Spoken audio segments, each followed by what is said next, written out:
देखिए गंगा नदी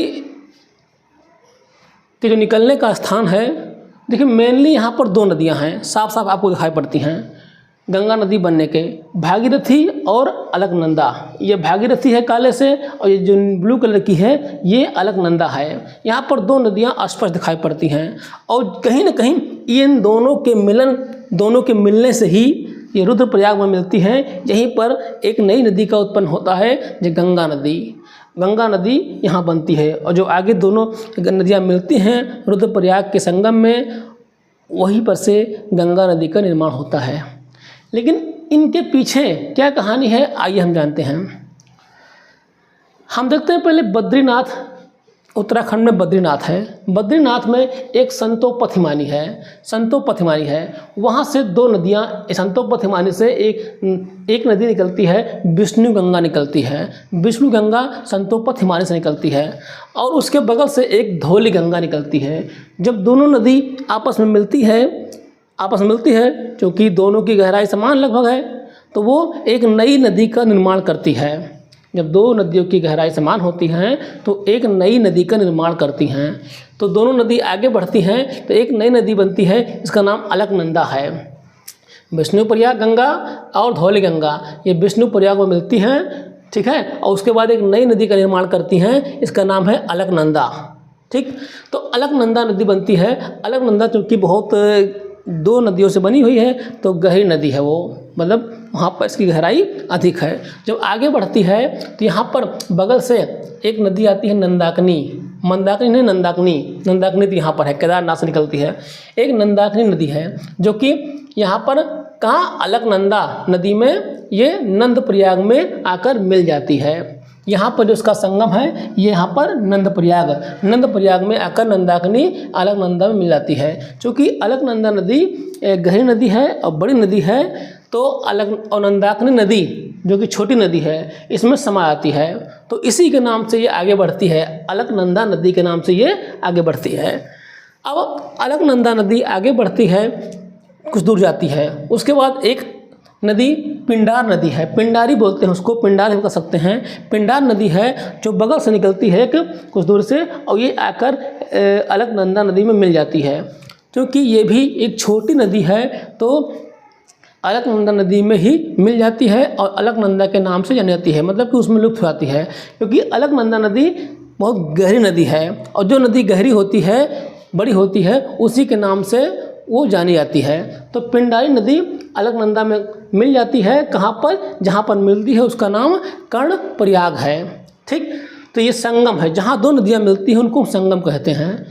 ठीक, उसके बाद फिर अलकनंदा में ये पिंडारी नदी मिल गई। नदी कितनी मिली, धौली गंगा, नंदाकिनी, पिंडार नदी, ये सब मिल गई जाकर इसमें अलकनंदा मिल गई। फिर अलकनंदा आगे बढ़ती हुई निकलती है। उसके बाद एक नदी केदारनाथ से, मंदाकिनी नदी। एक केदारनाथ जानते हैं आप, इसकी मूवी बनी हुई है, केदारनाथ बहुत फेमस स्थान है, लोग घूमने भी आते हैं। भगवान शिव का एक समझो मंदिर भी बहुत विशाल है, विश्व प्रसिद्ध मंदिर केदारनाथ। तो ये केदारनाथ से निकलती है नदी मंदाकिनी नदी, और जाके ये अलकनंदा में मिल जाती है, और जहाँ पर मिलती है उसका नाम है रुद्रप्रयाग।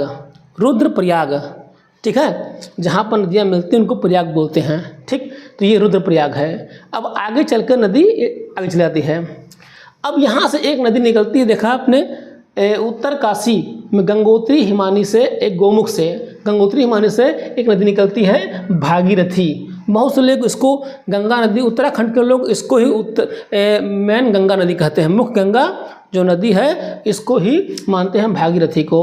और बहुत से फिल्मों में दिखाया गया अभी भागीरथी को गंगा मानते हैं। ठीक, जो भी हो, फिलहाल यहाँ पर भागीरथी नदी निकलती है, और आगे जाने पर ये देवप्रयाग में अलकनंदा और भागीरथी एक में मिल जाती है, और उसी स्थान को कहते हैं देवप्रयाग। और वही स्थान पर से जो नई नदी निकलती है, क्योंकि दोनों नदियों की गहराई समान है, इसलिए एक नई नदी, मैंने बताया था अगर दो नदियों की गहराई समान है तो एक जो मिलने पर जो नई नदी मिलेगी उसका नाम नया होगा। मगर दोनों में से कोई कमज़ोर है तो जो कमज़ोर है वो ताकतवर नदी में या गहरी नदी में लुप्त हो जाएगी। ठीक, दोनों की गहराई समान है, इसलिए नई नदी निकलती है, इसका नाम गंगा नदी है। अब यहाँ पर एक नदी है भिलांगना, जो इधर से निकलती है और भागीरथी नदी में मिल जाती है, ये यहाँ पर मिल गई है। और इसी मिलन स्थल पर एक टिहरी बांध बनाया गया है। टिहरी बांध, उत्तराखंड में एक टिहरी बांध बनाया गया है। तो यहाँ पर हम देखते हैं जब गंगा नदी देवप्रयाग में भागीरथी और अलकनंदा मिलती हैं, तो यहाँ पर एक नई नदी मिलती है गंगा नदी। देवप्रयाग में गंगा नदी का निर्माण होता है।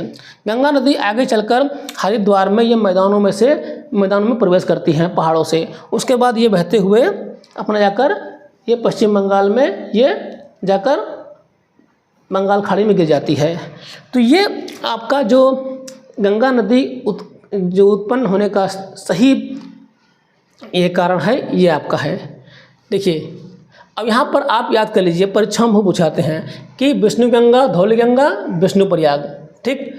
उसके बाद फिर अलकनंदा और नंदाकिनी, नंद प्रयाग, ठीक है। अलकनंदा और पिंडार एक कर्ण प्रयाग, और उसके बाद मंदाकिनी और अलकनंदा ये द्रुत प्रयाग, ठीक।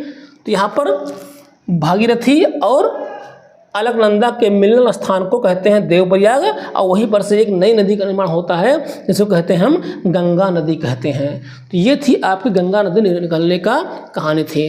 गंगा नदी भारत की सबसे बड़ी नदी है, ये 2525 किलोमीटर लंबी है, ठीक है। तो और लगभग